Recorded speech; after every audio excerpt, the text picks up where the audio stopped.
Hola hermanos, ¿cómo están? Bendiciones. Bienvenidos a una nueva transmisión de este programa llamado A través de la Biblia. El día de hoy nuestro estudio se va a centrar en el estudio del libro de Éxodo, el segundo libro de la Biblia. Ya hemos comenzado nuestro estudio panorámico, los estudios panorámicos de los libros de la Biblia, ya que hemos hecho una introducción a la Biblia. Estuvimos 3 programas hablando acerca de la Biblia, 2 programas hablando acerca del Antiguo Testamento, y ya desde el programa anterior hemos comenzado a hacer estas panorámicas de los libros de la Biblia. Y en primer lugar, el día de hoy vamos a orar, vamos a pedirle al Señor que nos sea asistiendo, nos sea guiando y acompañando en este tiempo para estudiar este libro, el libro de Éxodo.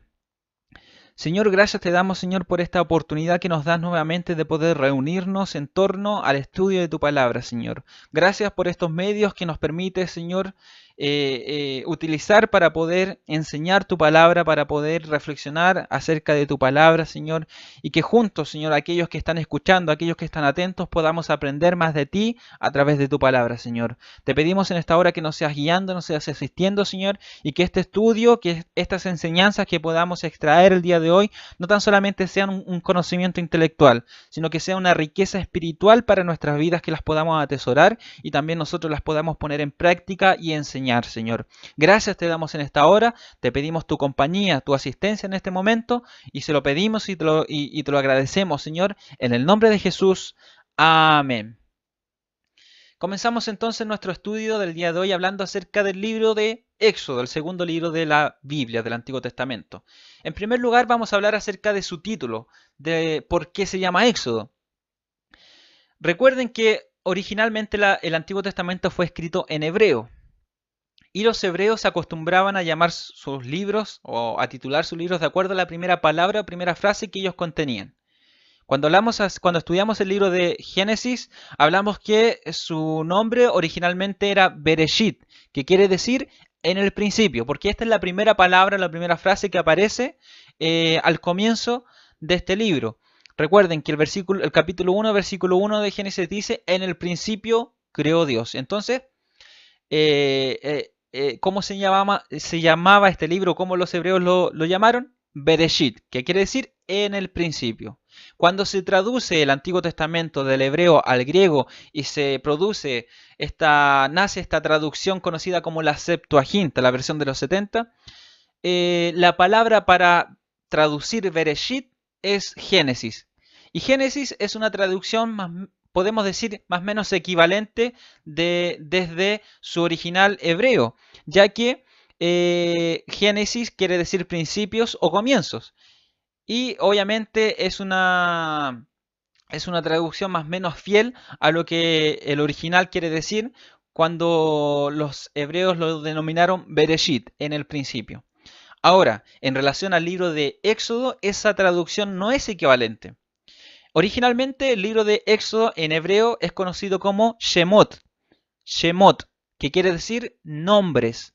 Si usted lee el capítulo 1, versículo 1, se va a dar cuenta que el libro comienza con esta frase: estos son los nombres. Y así entonces los hebreos conocían este libro o llamaron a este libro como Shemot, nombres. Cuando se traduce al griego, no hay una traducción equivalente al griego, del hebreo al griego, sino que su traducción o el título que la Septuaginta le otorga a este segundo libro es Éxodo, que más bien es un reflejo del contenido del libro. Ustedes y yo sabemos que el contenido de Éxodo, a simple vista, es o nos habla acerca de la salida del pueblo hebreo hacia el desierto, en peregrinación hacia la tierra prometida, hacia Canaán. Entonces el título en griego, Éxodo, nos habla más que nada del tema, del contenido del libro, más que una traducción equivalente o literal del original hebreo. Entonces, cuando nosotros hablamos de Éxodo o cuando nosotros hablamos de este libro y lo conocemos con este nombre, es porque la traducción griega le otorgó ese nombre. Y como hemos mencionado en el programa anterior, nosotros conocemos estos primeros 5 libros de la Biblia con los nombres que la traducción griega les otorgó, no lo que el hebreo o como los hebreos los llamaban generalmente. Entonces nuestras traducciones poseen o continúan con los nombres de la traducción griega.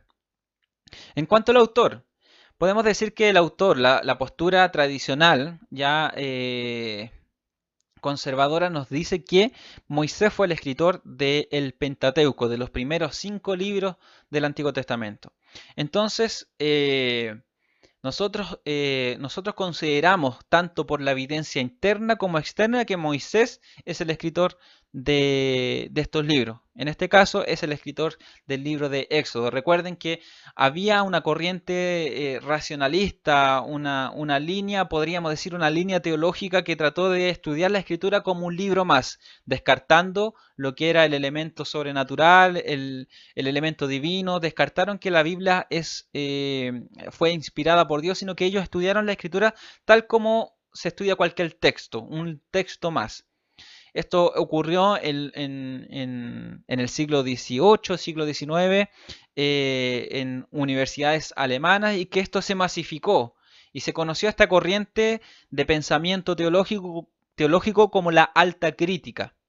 Y se tomó de ciertos elementos, como por ejemplo estos primeros 5 libros, tomó el texto, el Pentateuco, y consideró que Moisés no pudo haber sido el escritor. De hecho, ellos hablan que la religión que se presenta, el detalle de la religión que se presenta en estos libros era muy avanzada para que Moisés, si es que Moisés existió, para que Moisés la haya escrito. Para ellos, Moisés no fue el escritor del Pentateuco. De hecho, muchos hablan que fue Esdras, ¿ya? Mucho tiempo, 500 años antes de Cristo, que fue él quien compiló relatos, y estos fueron conocidos obviamente después como el Pentateuco, como los libros de la ley. Moisés para ellos no fue capaz, no tuvo la capacidad intelectual y no estaba en el tiempo correcto para poder describir todo lo que se detalla en estos libros. Entonces ellos argumentan que Moisés no pudo ser capaz de poder escribir, ni de compilar, ni nada. Entonces vemos que en la tradición conservadora, más tradicional, nos confirma que la paternidad de estos libros pertenece a Moisés. Y hablamos en el programa anterior acerca de las evidencias internas, o sea, la evidencia bíblica, y la evidencia externa, extrabíblica, que nos habla acerca de la paternidad mosaica de estos primeros 5 libros. Tenemos Hechos capítulo 7, versículo 22, que nos dice que Moisés fue instruido en toda la sabiduría o en todo el conocimiento de los egipcios. O sea que Moisés no era una persona cualquiera. No era una persona cualquiera, sino que tenía conocimiento, tenía las capacidades intelectuales, tenía los recursos, las herramientas, todo, las capacidades, las actitudes para poder redactar lo que nosotros hoy en día conocemos como los libros de la ley, como el Pentateuco, estos primeros 5 libros de la Biblia. Entonces sí tenía las capacidades. Ahí el libro de los Hechos nos menciona aquello. También tenemos el mismo Pentateuco que menciona muchas veces a Moisés como su autor. En Éxodo, en Números, en Deuteronomio hay varias citas que nos brindan información o apoyan la paternidad mosaica en estos 5 libros. También tenemos relatos del Antiguo Testamento, no tan solamente el Pentateuco, sino que también otros libros del Antiguo Testamento y también del Nuevo Testamento.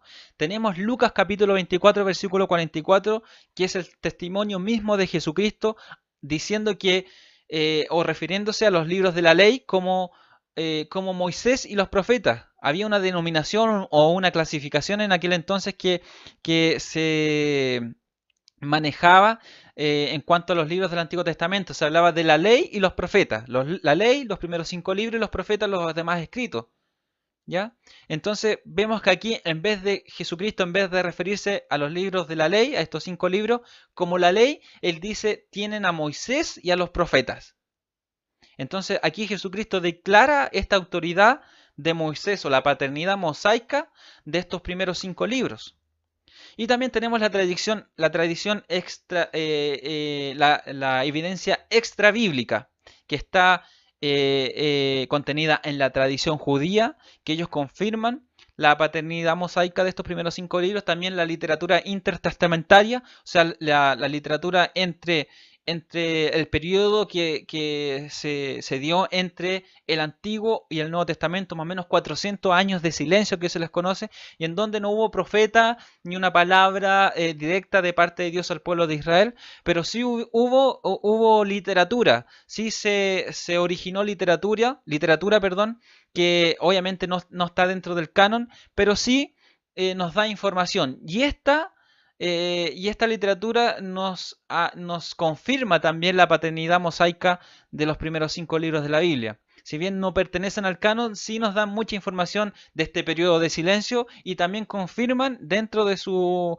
contenido la paternidad mosaica de estos primeros 5 libros. Y también tenemos la tradición cristiana, tenemos la tradición eclesiástica que apoya, por ejemplo, los padres de la iglesia, los primeros teólogos, podríamos decir así, de la iglesia, los grandes pensadores de la iglesia primitiva, afirmaban la paternidad mosaica de estos primeros 5 libros. Entonces tenemos mucha evidencia tanto interna como externa. Y si bien hay una corriente teológica o de pensamiento que niega la paternidad mosaica de estos libros, aún así, a pesar de que sus argumentos parecieran ser convincentes, aún así no hay certeza de lo que ellos presentan. No hay un argumento sólido para ellos negar la paternidad mosaica de estos primeros 5 libros de la Biblia. Entonces, como conclusión en este punto, podemos decir claramente que Moisés es el escritor de los primeros 5 libros de la Biblia, en este caso del libro de Éxodo. La fecha de escritura de este libro obviamente es de igual forma para los primeros 5 libros, para todos estos libros, que es la fecha del 1445 al 1405 antes de Cristo. O sea, un periodo de 40 años, periodo en el cual el pueblo de Israel estuvo peregrinando en el desierto hacia la tierra prometida. En este periodo de tiempo Moisés escribió el Pentateuco. En cuanto al tema y el propósito de este libro, en relación a la historia del plan de redención, podemos decir que el tema del libro es el progreso de la redención. Su pensamiento central está basado en el hecho de la redención por sangre y teniendo acceso a Dios por medio de la sangre. Esto lo vemos cuando el pueblo de Israel sale de Egipto hacia el desierto. Vemos esta ceremonia que se instaura allí, como es conocida, la Pascua, esta primera fiesta que el pueblo de Israel celebra y que nos habla acerca del cordero sacrificado y que esa sangre, ¿cierto?, libró a los israelitas de la muerte. Recuerden la última plaga, la muerte de los primogénitos. Vemos muchas alusiones aquí, vemos muchas conexiones con lo que vemos a futuro en el ministerio de Cristo. Recuerde que en el libro de Génesis hablamos un poquito acerca de la tipología, o sea, de que hay ciertas historias, ciertas circunstancias o ciertos personajes, más bien dicho, en el Antiguo Testamento que apuntan o que reflejan un ámbito, un aspecto del ministerio de Cristo o de la persona de Cristo. Y aquí en el libro de Éxodo vamos a ver muchas de esas características, muchas de esas conexiones o muchos de esos tipos de Cristo que nosotros los vamos a ver ya más claramente en el ministerio de Cristo. El propósito de este libro es el relatar la formación de la nación elegida por Dios para llevar a cabo sus planes de redención, de acuerdo al pacto que Dios había establecido con Abraham. Recordemos que el pacto de Dios con Abraham es el tema central, o es el tema en el cual estos libros se desarrollan.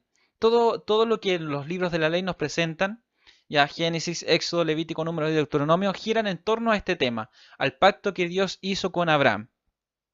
Entonces, en este caso, el libro de Éxodo nos habla acerca del progreso de la redención. El progreso de la redención. Ya vimos que en Génesis capítulo 3, versículo 15, Dios hizo una primera promesa de redención. Y aquí vemos ya cómo el pueblo, cómo hay un pueblo formado y cómo Dios va dando luces de lo que es la redención. Redime a este pueblo de Israel, lo saca de Egipto, lo redime. Y vemos cómo esto va tomando forma y va apuntando hacia un aspecto del ministerio de Cristo muy importante como lo es la redención de la humanidad, la redención del mundo a través de Jesucristo a precio de sangre. Ahora, la sangre de Cristo es el medio o es el acceso hacia la presencia de Dios.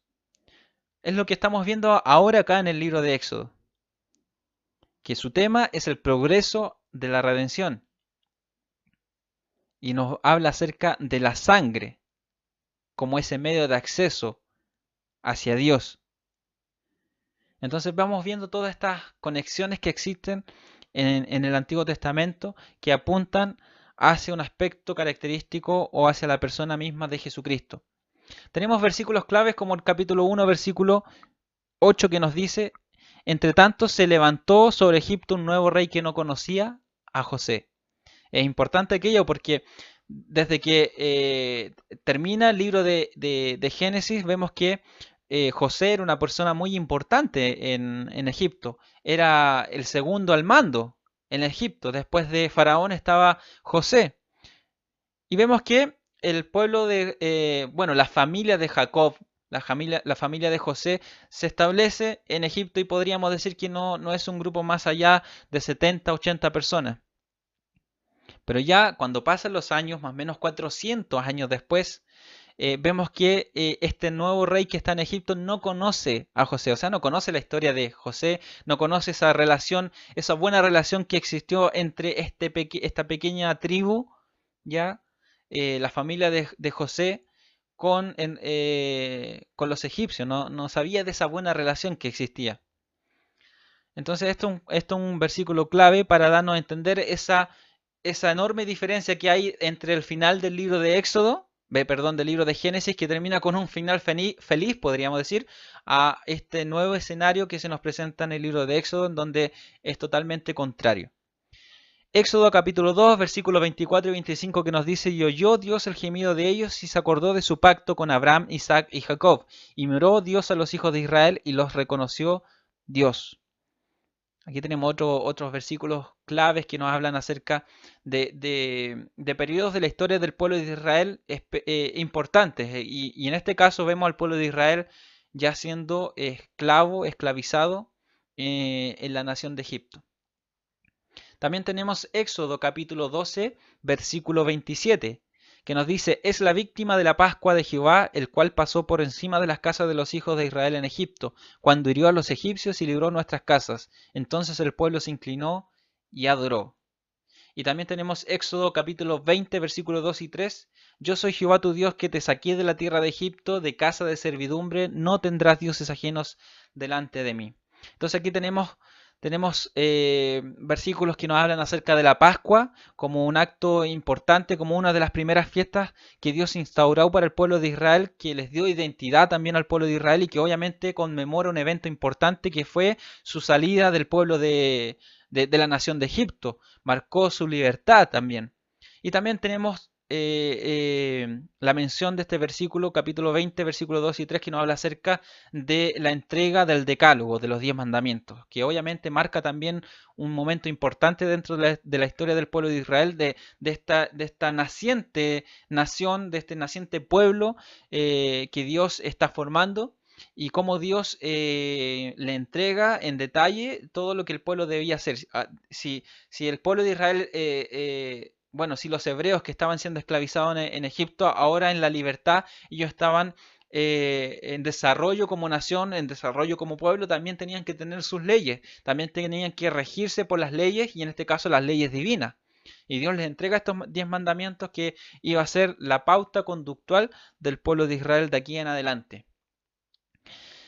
Y podemos bosquejar, llegamos al bosquejo, a la estructura de este libro, cómo nosotros podemos dividir este libro para poder entenderlo claramente. Nosotros en primer lugar tenemos que dividir el libro en tres partes. Vamos a hablar de tres partes importantes de este libro que nos va a ayudar en la comprensión del contenido del libro de Éxodo. En primer lugar, vamos a dividir el libro desde el capítulo 1 al capítulo 12, que es el periodo en que el pueblo de Israel o los hebreos están en Egipto. O sea, desde el capítulo 1 al capítulo 12. Desde el capítulo 12 al capítulo 18 es la segunda parte.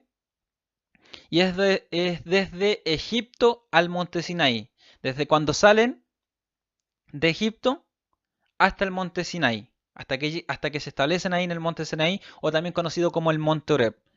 O sea, desde el capítulo 12 al 18.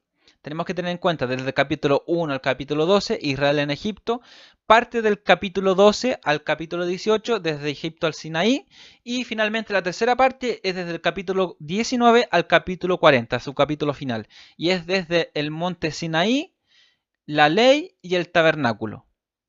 Cómo Dios le entregó todas estas cosas en el monte Sinaí, en el monte Oreb.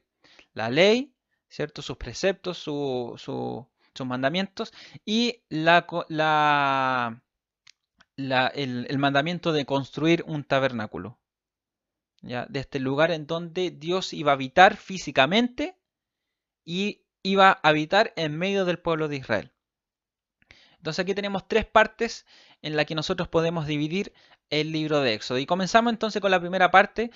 Como hemos dicho, como hemos mencionado en el programa anterior, no vamos a tocar todos los capítulos, no vamos a hablar detalladamente capítulo por capítulo, versículo por versículo, sino que vamos a hacer una panorámica, vamos a hacer un estudio panorámico de este libro, pero que nos va a ayudar bastante a poder comprender en su totalidad lo que el libro abarca. ¿Ya? Nos vamos a detener en algunos puntos que obviamente son importantes y que resaltan en este libro, pero no nos vamos a detener en todos los detalles.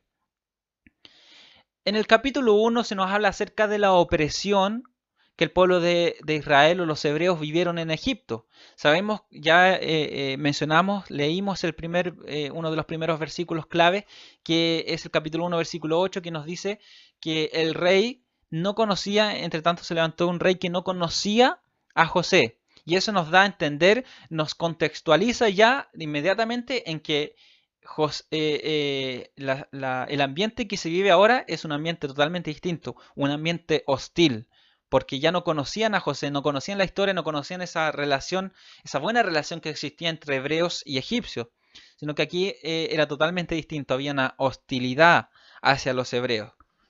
Y de hecho había una opresión después de ser una familia que se instaló a vivir en Egipto como una familia, podríamos decir, querida por los egipcios, por una familia respetada, por lo que significaba José en Egipto, ahora se convierte en un pueblo o en una cantidad de personas que fueron tomadas como mano de obra y finalmente, más que mano de obra, fueron considerados como esclavos, fueron esclavizados en Egipto. Y finalmente, el rey de Egipto y los egipcios obviamente consideraron que este gran número de hebreos en la nación era un peligro para ellos, porque ellos creían que en algún momento los hebreos se podrían sublevar, ¿ya?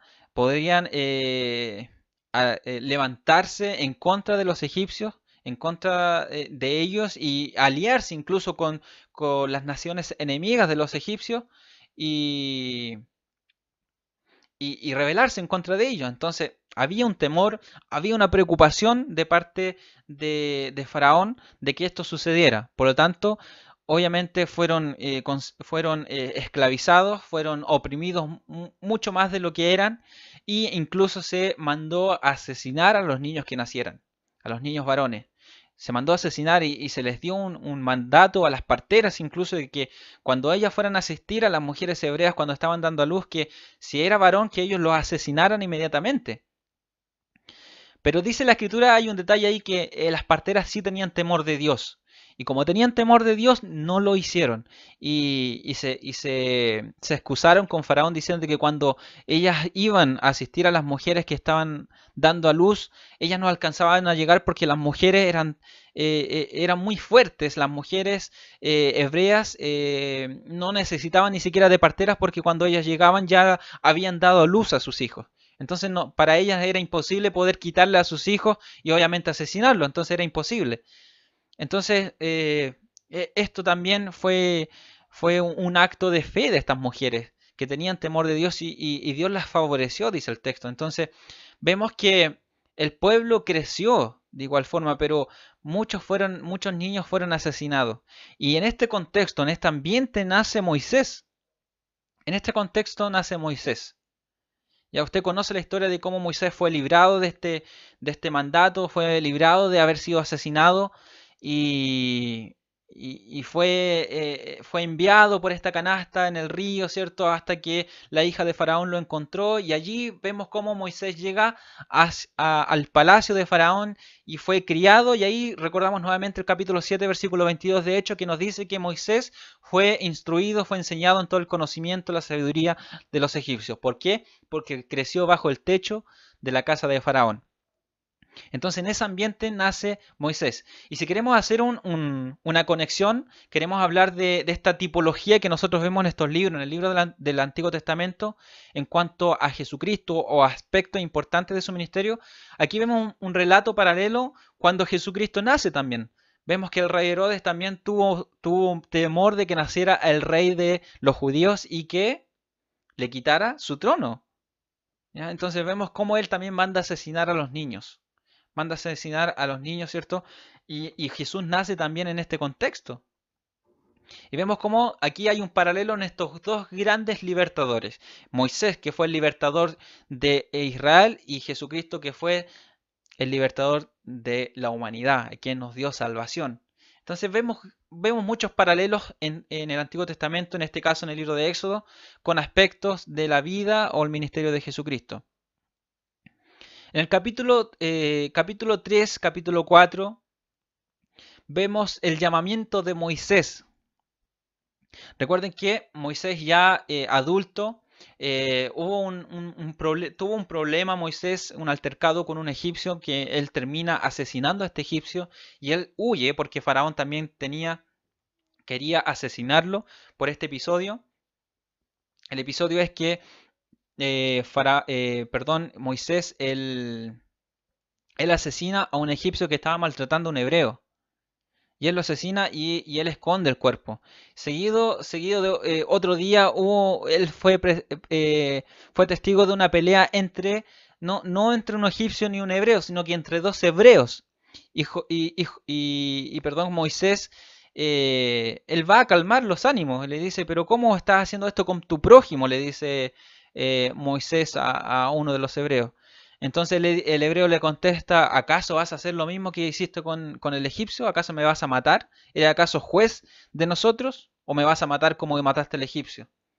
Entonces ahí Moisés huye hacia el desierto y se va a Madián. Y allí es donde conoce a su esposa, conoce a su suegro, ¿cierto? Y él se convierte en un pastor de ovejas. Así llega al desierto. Estuvo 40 años en Egipto, 40 años en el desierto siendo pastor de ovejas. O sea, cuando el Señor lo llama, en el capítulo 3, cuando el Señor llama a Moisés, él tenía 80 años. Y aquí vemos el episodio de la zarza ardiente. Cuando el ángel de Jehová habla a Moisés a través de esta zarza, a través de este arbusto que se estaba incendiando pero que no se consumía. Entonces aquí vemos cómo Dios llama a Moisés y lo prepara para que él vaya ante Faraón y lo prepara para esta obra magna que él tenía que realizar de sacar a Israel, sacar a los hebreos de Egipto para llevarlos hacia la tierra de Canaán, hacia la tierra que Dios le había prometido. Y aquí es como cuando Dios se presenta a Moisés como el yo soy. Aquí vemos cómo Dios llama a Moisés, se presenta, ¿cierto? Y él le entrega el plan, todo lo que él tenía que hacer. Y Moisés comienza a excusarse, ¿cierto? a dar excusas de por qué él no podía hacer lo que Dios le estaba mandando hacer. Y una de las excusas características es que él dice que es tardo para hablar, o sea que era torpe para hablar.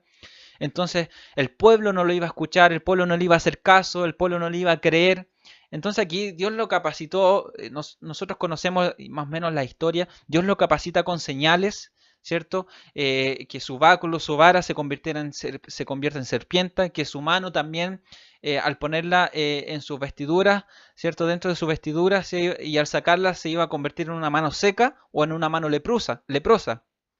Y cuando él la volviese a meter en su vestidura, ¿cierto? Y al sacarla, su mano iba a volver a la normalidad. Y también que las aguas de los ríos del Nilo se iban a convertir en sangre. Entonces el Señor capacitó a Moisés para que él pudiese llevar la palabra, el mensaje de Dios a su pueblo, a los hebreos, y también para que se presentase delante de Faraón y que le entregara este mensaje: deja a ir a mi pueblo para que me adore. Entonces aquí el Señor se presenta como el yo soy. Cuando Moisés le dice: ¿y en qué nombre voy a ir yo? ¿En qué nombre me voy a presentar ante mis hermanos o ante Faraón? Y el Señor le dice: irás en mi nombre, irás en el nombre de yo soy. Le dirás yo soy. Entonces aquí hay acá hay hay un tema importante que es el nombre de Dios. Jehová nosotros lo conocemos, pero eso es una traducción o un nombre que se originó mucho tiempo después, muchos siglos después. De hecho, es es una mezcla de las consonantes en hebreo y de la palabra Adonai, ¿ya? Las vocales de Adonai. De ahí surge el nombre Jehová, y que esto fue introducido en las traducciones de la Biblia más o menos del siglo VII al siglo X después de Cristo por un grupo de sabios conocidos como los masoretas, que ellos introdujeron las vocales al texto hebreo, ya que en el hebreo no tenía vocales. El Antiguo Testamento que fue escrito en hebreo no tenía vocales. Entonces cuando aparece el nombre de yo soy o el nombre de Jehová, como nosotros lo conocemos hoy en día, allí aparecen las consonantes Y, H, W, H. Ese es el nombre o esa es la traducción del nombre de Dios. Ahora la pronunciación es un misterio porque muchos lo traducen como Yahvé, como Yahweh. Es como la traducción, algunos dicen, más fiel al nombre de Dios. Todos están de acuerdo con que la palabra Yahweh o Yahvé, como muchos lo dicen, surge o está en la raíz del verbo ser. Por eso que se traduce cuando Moisés le dice: ¿en qué nombre iré? El Señor le dice: en el yo soy, o yo soy el que soy. Porque está relacionado con el verbo ser. ¿Ya? Ahí está conjugado como en presente: yo soy el que soy. Pero originalmente su raíz viene de ese verbo, del ser. Y sus traducciones, obviamente, es muy difícil poder decir a ciencia exacta cuál es. Muchos dicen que es Yahweh o Yahvé, como hemos mencionado. Pero también hay algunos que dicen que el nombre de Dios, este nombre, el yo soy, o el Yahvé, o el Yahweh, como es también conocido como el tetragramatón, que son estas cuatro consonantes, estas cuatro letras Y, H, W y H.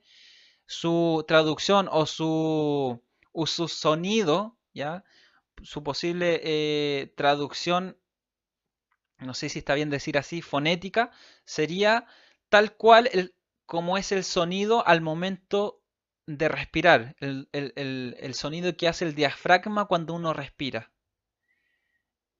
Entonces hay muchos que han hecho esa prueba y han puesto como micrófonos para escuchar el sonido de la respiración, y es parecido a este nombre, Yahvé o Yahweh.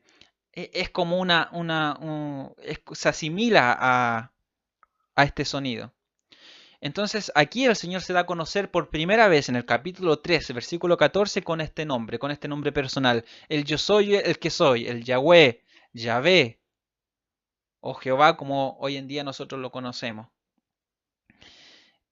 Del capítulo 5 al capítulo 6 se nos habla de Moisés y Aarón ante Faraón. Una de las excusas de Moisés es que era torpe para hablar, que el pueblo no le iba a creer. Entonces Dios le entregó a Aarón como profeta. Dios le hablaría a Moisés y Moisés le entregaría el mensaje a Aarón y él sería su profeta, el portavoz para hablar ante los hebreos y para hablar ante también Faraón. Capítulo 7 al capítulo 12 se nos habla acerca de las plagas que azotaron a Egipto. Para los israelitas esto es importante. Para los israelitas esto no fueron plagas, sino que fueron señales. Señales milagrosas de Dios, prodigios de Dios.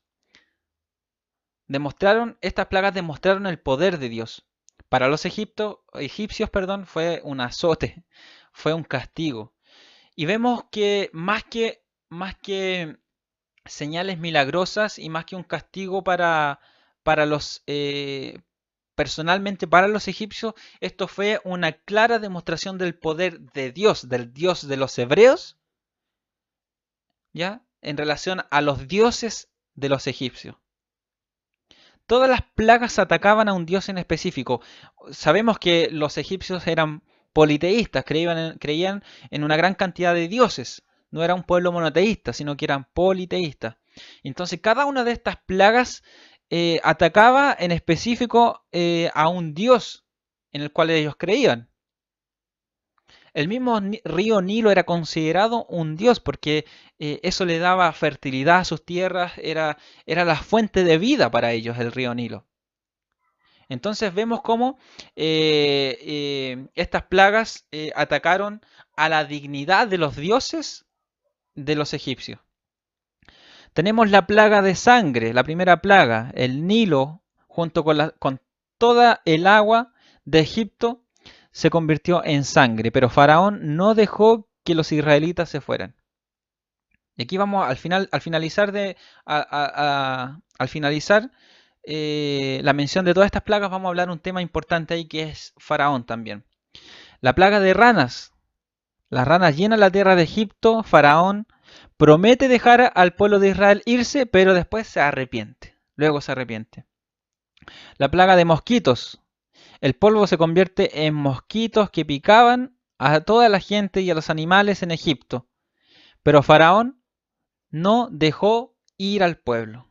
No dejó que el pueblo se fuera. La plaga de tábanos, la cuarta plaga. La quinta plaga, la de ganado. Todo el ganado de los egipcios muere, pero Faraón no dejó que el pueblo de Israel se fuera. Las úlceras, la sexta plaga, úlceras llenaron a los egipcios. ¿ya? Sus cuerpos se llenaron de úlceras. Pero el faraón tampoco dejó que el pueblo de Israel se fuera de Egipto. Llegó la séptima plaga, la de granizo, que eso arrasó con personas, con cultivos, con todo, con la infraestructura incluso de Egipto, pero Faraón tampoco dejó ir al pueblo de Israel. Pidió perdón incluso, pero se arrepintió de dejar al pueblo de Israel salir. No les dio permiso, no los quiso dejar. La plaga de langostas, la plaga de tiniebla y finalmente la plaga de los primogénitos. Y es aquí donde finalmente el faraón dejó ir al pueblo hebreo, lo dejó ir en libertad, lo dejó ir al desierto para que adorara a Dios.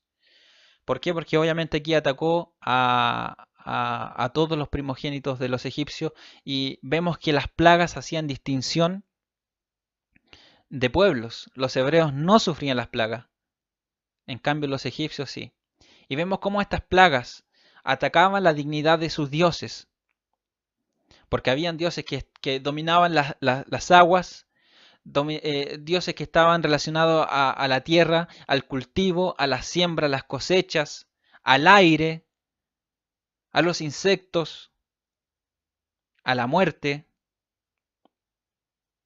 al dios Sol, a Ra, que era el dios Sol, y vemos la plaga de las tinieblas, que ni el mismo Ra, ni el mismo dios, el dios Sol podía combatir. 3 días de tinieblas en Egipto, imagínense. Y finalmente la muerte de los primogénitos que hizo distinción entre hebreos y egipcios, ya que la sangre de aquel cordero estuvo en los dinteles y en los marcos de las puertas y ventanas de las casas de los hebreos, y por ahí no pasó la muerte, pero sí en la casa de los egipcios. Entonces vemos cómo todas estas plagas atacaban la dignidad de los dioses, pero también vemos un punto importante que les mencionaba, que es el corazón de Faraón. Vemos aquí cómo Faraón endureció su corazón, y vemos que dice que Dios endureció también el corazón de Faraón. Ahora, ¿cómo podemos decir entonces Dios armó todo esto? Entonces Dios endurecía el corazón de Faraón para que no los dejara ir. Pero esto yo lo puedo ejemplificar, o usted lo puede entender de una forma bien sencilla. Si usted coloca un pan de mantequilla y un montículo de barro, ¿ya? Fresco, los pone juntos, ¿ya? Uno al lado del otro, y los pone directamente hacia el sol, en contacto con el sol. Usted va a notar que la mantequilla, ¿qué va a pasar con ella? Se va a derretir, ¿cierto? En cambio, ¿qué va a pasar con el barro? El barro se va a endurecer. Entonces aquí no es que Dios sea el culpable de endurecer el corazón de Faraón para no dejar al pueblo de Israel salir, sino que vemos aquí que el corazón de Faraón ante Dios se endureció. La mantequilla y el barro estaban expuestos al mismo sol. Entonces podemos decir que el sol derritió a la mantequilla y el sol endureció el barro. Pasa lo mismo aquí con Faraón. La forma en que Faraón se presentaba, la actitud que Faraón tenía, es lo que hizo que frente a Dios su corazón se endureciera.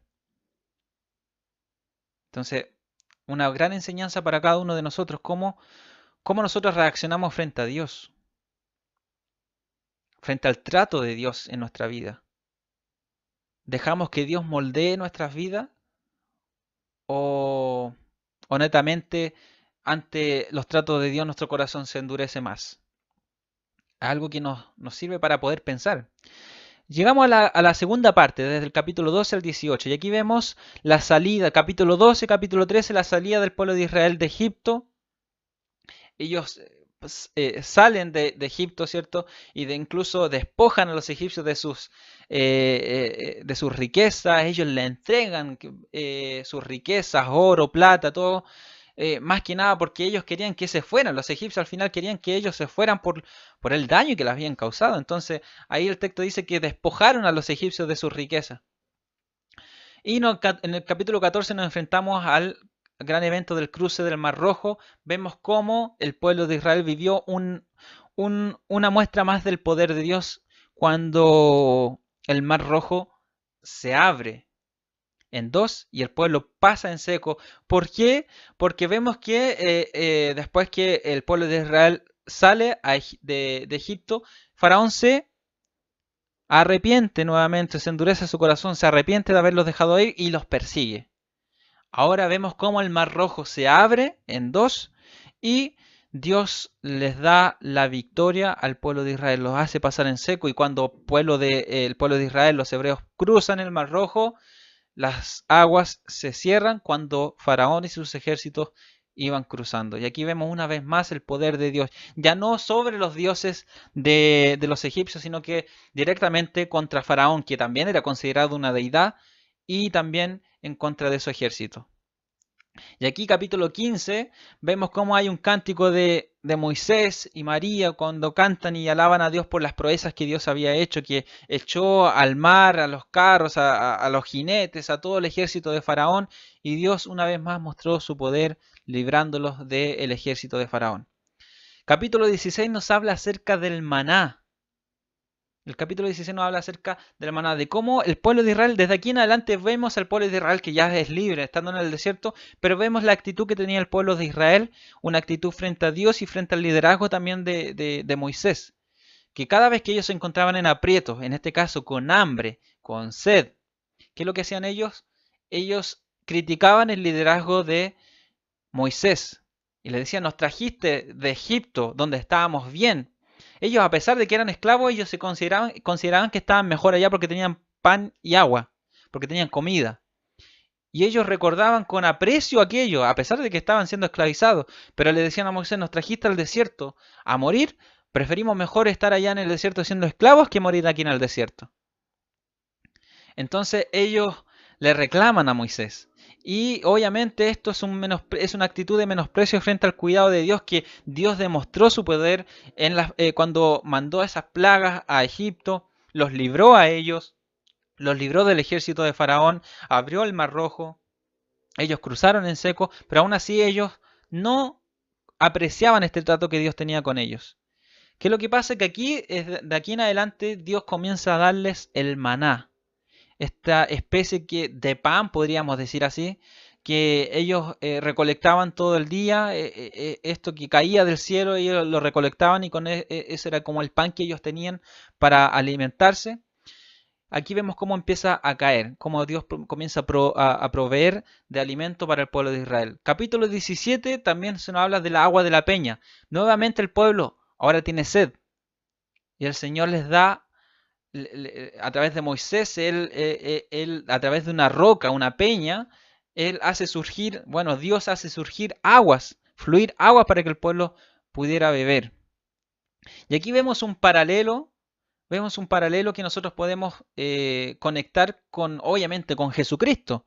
Juan capítulo 6, versículo 35 nos dice, Jesús le dijo, yo soy el pan de vida, el que a mí viene nunca tendrá hambre jamás, y el que en mí cree no tendrá sed jamás. Para los judíos que escuchaban esto de la boca de Jesucristo, yo soy el pan de vida, yo soy el verdadero pan, yo soy verdadera comida y verdadera bebida. Para ellos obviamente le hacía ruido porque se acordaban o hacían memoria de lo que sus padres, sus antepasados vivieron, lo que nosotros estamos viendo ahora en el libro de Éxodo, lo que vivieron en el desierto, comer el pan, el maná, beber agua cuando Dios los sació de agua a través de la roca, de la peña. Entonces aquí vemos paralelos completamente o conexiones completamente directas hacia el ministerio y la vida de Jesucristo. El capítulo 18 perdón, nos habla acerca de Moisés y Jetro. Aquí vemos cómo Moisés, estando en el desierto, ya el pueblo de Israel establecido en el desierto, vemos que Moisés era el único que daba solución a todos los problemas del pueblo de Israel. Ahora, cuando hablamos de todo el pueblo de Israel, no hablamos de un pueblo de 100, de 200, 500 o 1000 personas. En el libro de Números se nos habla de un número de, 600, más de 600.000 hombres. Pero estos 600.000 hombres eran solamente los preparados para la guerra. No están contando los niños, no están contando las mujeres, no están contando los ancianos. Entonces, y tampoco se están contando la tribu de Leví. Entonces vemos cómo era un gran número. No eran estos 600.000, no eran miles de personas, sino que se cree que la cantidad de personas llegaría hasta los 2 millones de personas, 1.800.000 personas a 2 millones de personas que salieron de Egipto hacia el desierto. No es un número menor. Y el texto, el capítulo 18 nos habla que Moisés, él estaba lidiando con todos los problemas del pueblo desde la mañana hasta el atardecer. Él estaba dándole solución a las problemáticas que suscitaban en el pueblo de Israel, en la nación. Entonces era un trabajo muy arduo, un trabajo muy cansador para Moisés. Entonces él recibe la visita de su suegro Jetro y su suegro le da un consejo que se busque personas de confianza y personas capacitadas, preparadas, aptas para que le ayudaran en el liderazgo y que pudieran dar solución, que actuaran como juez. Recuerden, bueno, más adelante vamos a ver un periodo del pueblo o un periodo de la historia del pueblo de Israel que se conoce como el periodo de los jueces. Hay un libro en la Biblia que está después de Josué, viene el libro de jueces y nos habla de este periodo en donde no había un líder tan importante, un líder como Moisés o como Josué, sino que se levantaban ciertos líderes que libraban al pueblo de Israel de sus enemigos y que podríamos decir encaminaban al pueblo de Israel en lo recto, en la rectitud, en la ley de Dios. Entonces vemos que aquí Moisés hacía esta labor de juez, de dar solución y de poder ser el líder, ¿cierto?, de esta nación. Pero vemos que era arduo el trabajo, era mucho el trabajo para Moisés. Jetro le da este consejo de buscar a hombres que estén a cargo de 100, de 50, de 10 personas, pero que le alivianaran el trabajo a Moisés. Y así Moisés toma este consejo y hace lo que Jetro le menciona y busca a estas personas para que le ayuden en este trabajo. Y llegamos finalmente a la parte 3, a la tercera parte, que es el monte Sinaí, la ley y el tabernáculo. ¿Ya? Capítulo del 19 al 40. Y aquí, desde el capítulo 19 al 23, vemos la mención o vemos el tema relacionado a los 10 mandamientos. Ya vemos el capítulo 19 como es la antesala para la entrega de los 10 mandamientos, como la presencia de Dios se posa allí en el monte Sinaí. Recuerden, Moisés tuvo su primer encuentro con Dios ahí en el monte Sinaí.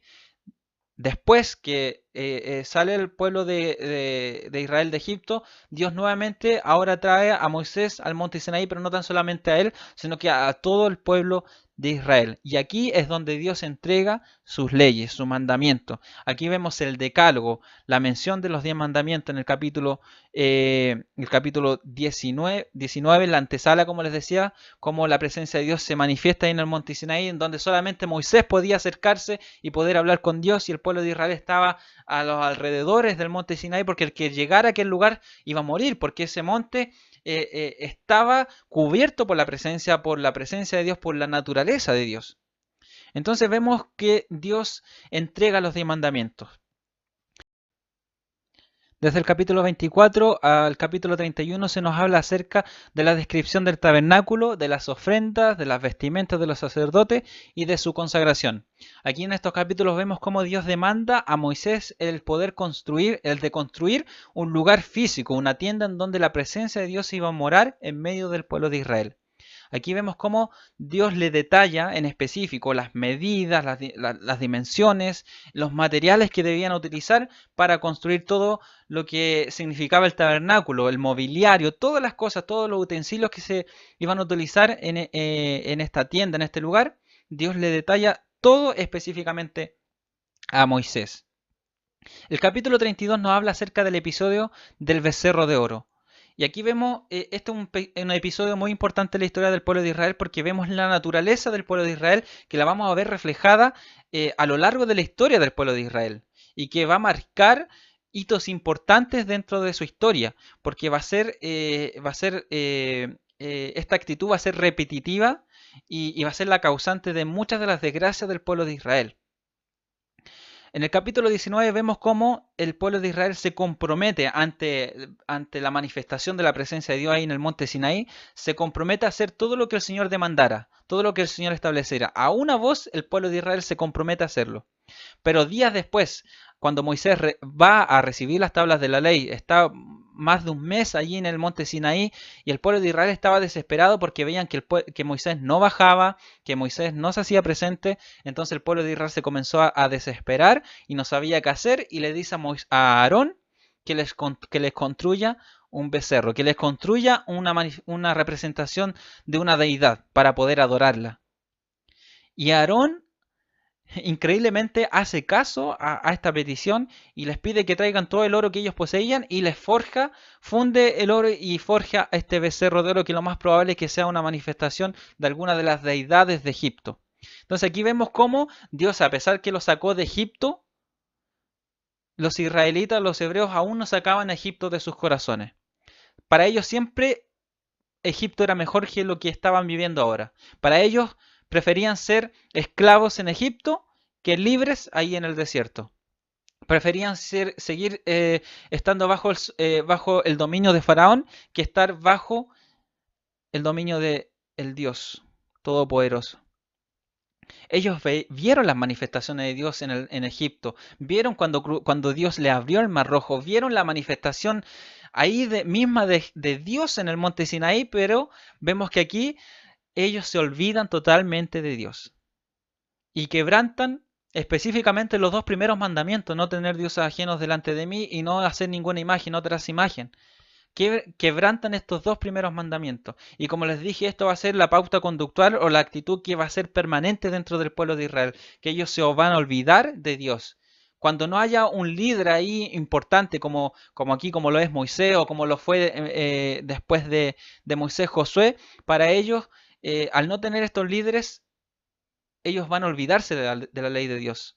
En vez de cumplir con la ley de Dios, con la normativa, se van a alejar de Dios, no van a ser temerosos de Dios, sino que van a quebrantar constantemente la ley de Dios y obviamente van a sufrir las consecuencias. Y aquí vemos este primer acto aquí que vemos de idolatría, de ir en pos de dioses ajenos, lo vemos aquí reflejado en este episodio del becerro de oro.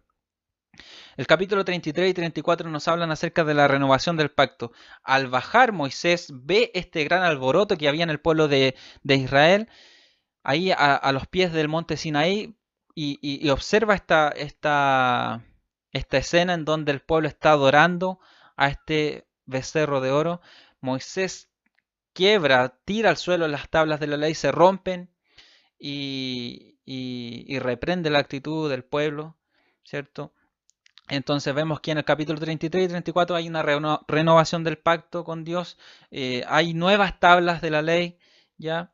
Y hay una renovación. El pueblo de Israel eh, sigue siendo el pueblo del pacto, pero aquí vemos una lección para el pueblo de Israel porque los que los que cometieron este error o los que adoraron a este becerro de oro, los que fueron incitadores de todo esto, tuvieron un desenlace fatal. Y esto fue también como señal, como ejemplo para todos aquellos que rechazaran, ¿cierto? Rechazaran la voluntad de Dios, rechazaran la ley de Dios y fueran en pos de dioses ajenos.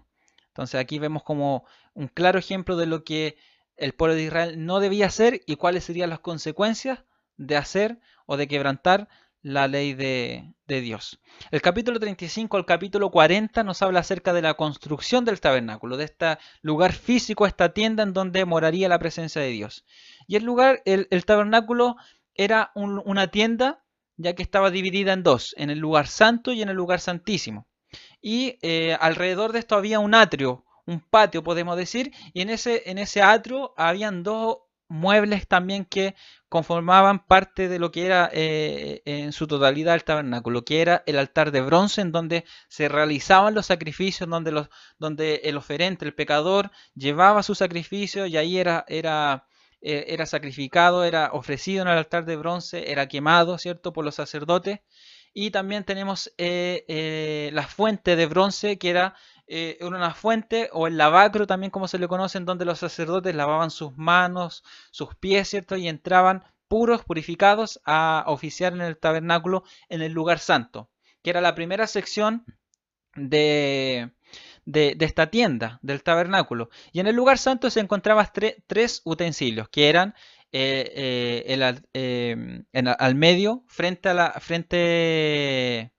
la cortina o frente al velo que separaba el lugar santo del lugar santísimo, se encontraba el altar del incienso. A un costado se encontraba el candelero de oro, o el candelabro de oro, y al otro costado se encontraba la mesa de los panes de la proposición. Hasta este lugar podían entrar todos los sacerdotes, podían oficiar los sacerdotes, pero cruzando el velo del lugar santo al lugar santísimo solamente lo podía hacer el sumo sacerdote. Y allí en ese lugar se encontraba el arca del pacto, ¿ya? El arca del pacto. Y este arca era un mueble que dentro de este mueble se encontraba una copia de la ley, se encontraba el maná también que caía del cielo y también se encontraba la vara de Aarón. Y la cubierta de este arca, de este mueble, se llamaba el propiciatorio. Y es allí donde moraba la presencia de Dios, en ese lugar, en la cubierta del arca del pacto. Y ahí, como les decía, solamente podía entrar el sumo sacerdote. Solamente él podía entrar y él hacía expiación por el pueblo. Él entraba ahí una vez al año para hacer expiación por el pueblo. Entonces, en este lugar se hacían todas estas ceremonias de sacrificios, de ofrendas para Dios. Cada persona que quebrantaba la ley de Dios tenía que ofrecer un sacrificio, tenía que hacer una ofrenda, tenía que realizar todo aquello, realizar todo esto como un medio para poder acercarse a Dios, para reconciliarse con Dios. Y dentro de todo esto podemos ver que el elemento importante que, que resaltaba aquí era el derramamiento de sangre.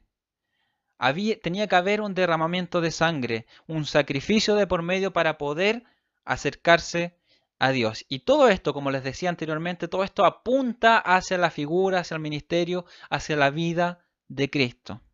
Y es así como termina el libro de Éxodo, es así como termina la narración del libro de Éxodo, con la construcción del tabernáculo y con la presencia de Dios morando allí en el tabernáculo. Así hemos cubierto ya los 40 capítulos del libro de Éxodo, hemos cubierto el contenido de este libro de una forma panorámica, quizá no en detalle, pero sí que sí nos ayudó bastante a poder comprender el contenido de este libro. Llegamos al final de este estudio, les invito a que el próximo programa nos pueda sintonizar, nos pueda acompañar ya estudiando el tercer libro del Antiguo Testamento, el libro de Levítico. Le deseo muchas bendiciones, gracias por su compañía, le doy gracias a Dios por este tiempo que nos ha dado y los espero en una próxima transmisión de este programa a través de la Biblia. Que Dios le bendiga.